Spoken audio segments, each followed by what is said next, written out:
Talebelerden bir tanesi hocasına gitti. Hocam dedi, bu zamanda bir evliya var mıdır acaba? Şu bulunduğumuz zamanda Allah dostu evliya var mıdır hakikaten? Hocası dedi ki gel dışarı çıkalım sana göstereyim. Var mı yok mu sen karar ver. Talebesini aldı, pazara çıktılar. Bir kasaba girdiler. Kasaba dediler ki yarım kilo et kes bana. Mürşidi hocası dedi ki yarım kilo et kes bana. Kasap eti kesti. Ete baktı, dedi ki bu et çok yağlıdır. Ben bunu almam. Sen bana bir yarım kilo daha kes. Kasap yarım kilo daha kesti. O eti de biraz karıştırdı, biraz baktı. Bu et kemiklidir dedi. Ben senden bu eti almam dedi. Sorun çıkarttı. Halbuki hiçbir sorun yoktu. İki ette de sorun çıkarttı. Kusura bakma dedi, ben senden bugün alışveriş yapmam. Kasap ne dedi? Bu günümüz kasapları olsa ne yapar? Hemen elindeki o demiri havaya kaldırır. Sen benimle alay mı ediyorsun be der. Bir iki savuruk yapar böyle. Ha. Vurmasa bile korkutur yani en azından. Günümüzdeki kasaplar böyle. Kasaplarda şimdi dine yakınlık biraz zayıfladı. Böyle bir müşteri geldiği zaman sabırla tahammül etmez. Bu kasap ne diyor bu adama? Kardeşim diyor, kusura bakmayın bugün size layık bir et çıkartamadım. Hakkınızı helal edin. İnşallah bir dahaki geldiğinizde daha güzel etler çıkartacağım size. Peki diyorlar, kasabı terk ediyorlar, gidiyorlar bir kumaşçıya. Kumaşçıya diyor ki, bana şu kumaşı indir, 4 metre kes ver. Parasını sana ileride vereceğim. Kumaşçı alime şöyle diyor, talebe de yanında. Hop diyor, böyle ticaret olmaz. Nasıl olur peki? Hangi kumaşı beğendiğini bana söyleyeceksin. Ben o kumaşı indireceğim, sana göstereceğim. O kumaşı almaya karar verirsen kaç metre almak istediğini bana söyleyeceksin. Ve parasını ya hemen vereceksin ya da vereceğin tarihi bildireceksin. Ben de sana bu kumaşı keseceğim ve satacağım. Kesmek ve vermek, sana vermek ondan sonra olur. Bu işlemleri yapmadan böyle ticaret olmaz diyor. Peki diyorlar. O dükkanı da terk ediyorlar. Alim talebesine diyor ki, ilk dükkana girdiğimizde şeriatta hakkı vardı. Eti kestirdik, o eti almak zorundaydık. Ama hakkını kabul etmedi, hakkını kullanmadı kasap ve bize bir veli gibi davrandı.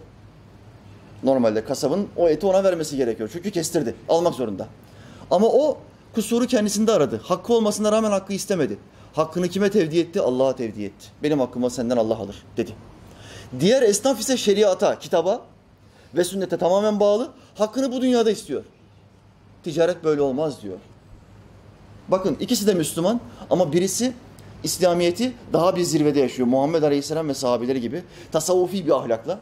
Birisi şeriat ahlakıyla yaşıyor. Hakkını bu dünyada istiyor. Evet, bu dünyada hakkını isteme, hakkına sahip misin? Evet, sahipsin. Ama daha üst kaliteyi istiyorsan hakkını Allah'a teslim et. Allah senin hakkını senin aldığından çok daha iyi şekilde alır. Bir hadis-i şerifle bunu teyit edeceğim kardeşler. Muhammed Aleyhisselam buyurdu. Bir kul başka bir kula hakkını helal etmezse ahirette bir mislini ondan alacaktır. Bakın bu kesindir. Bu dünyada birisi sizin hakkınıza girdi ve sen ona dedin ki ben sana hakkımı helal etmiyorum. Böyle bir hakkımız var mı kardeşler? Var. Ahirette onun bir mislini alacak mıyız? Kesin alacağız. Kur'an ve sünnet bu vaatlerle doludur. Ama Muhammed Aleyhisselam'a dikkat edin şimdi. Lakin o kul dünyadayken öbür kula, alacaklı olduğu kula hakkını helal ederse Allah alacağının 10 mislini ona hediye eder. Çünkü bu dünyada yaptığımız her iyiliğin karşılığı kaç verilir kardeşler? 1'e 10'dur. Her iyilik minimum 1'e 10'dan başlar. 700'e kadar çıkar ihlasımız nispetinde. İşte bu işte böyledir. Hakkını Allah'a bırakırsan Allah senin alacağından çok daha güzelini senin amel defterine yazar. Yine fıkıhtan bir ölçüyle yaklaştıracağım.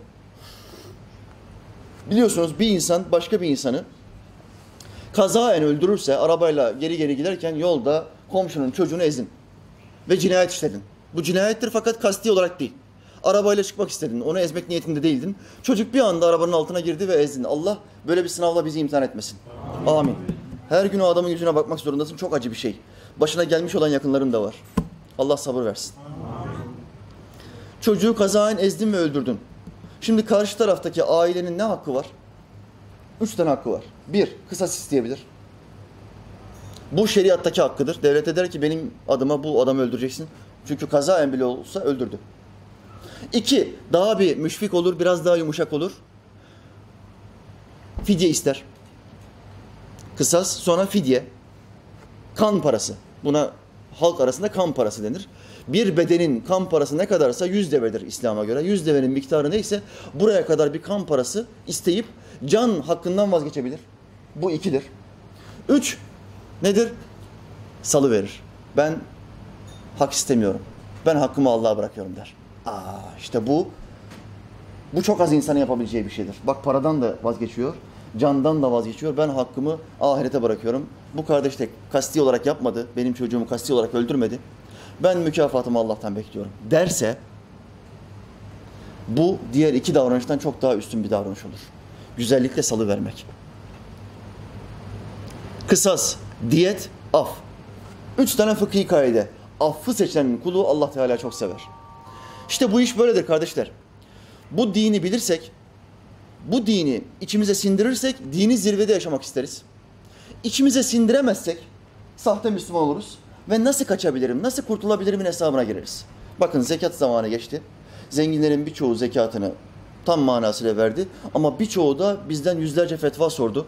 Nasıl kurtarabilirim, nasıl kaçırabilirim fetvalarını sordu. Birçoğu da böyle yaptı. Şimdi Kurban Bayramı geliyor. Kurban Bayramı öncesinde yine yüzlerce soru gelecek bana. Son bir hafta içinde yüzlerce soru gelir. Sadece kurbanla alakalı. Ve bunların yarısı nasıl gelir? Nasıl kesmeyebilirim? Şöyle şeyim var ama şu kadar borcum vardı ama babam kızmasın hocam. Ama hanımdan fırça yemeyelim hocam. Müslümansın sen ya. Bak kes Allah için kes kurbanını. Allah sana 10 mislini verir daha dünyadayken. Yüzlerce defa bu kardeşiniz yaşamıştır. Allah'a hamdolsun babadan kalan bir variyet olduğu için doğduğumuzdan beri hep zekat veririz. Doğduğumuzdan beri hep kurban keseriz çok şükür. İnşallah ölene kadar böyle devam eder. Ne kadar verdik, ne kadar kestik Allah bize daha çok verdi. Hani dervişe diyorlar ya nasıl bu kadar zengin oldun sen derviş adamsın dünyayı sevmezsin ya. Derviş de diyor ki Allah bana verdi ben insanlara yarısını verdim. Allah bana daha çok verdi ben insanlara yine yarısını verdim. Allah bana vermeye devam etti. Ben Allah'tan daha zengin değilim ki. Ben ne verdiysem Allah bana daha fazlasını verdi. Ben de zengin oldum. Baktım zengin olmuşum. Bu iş böyle kardeşler. Allah ile alışveriş yaparsan zarar şansın 0. Ama Ahmet'le, Mehmet'le, kullarla alışveriş yaparsan zarar şansın yüksektir. Çünkü kullar menfaatine uymadığı zaman yan çizebilir.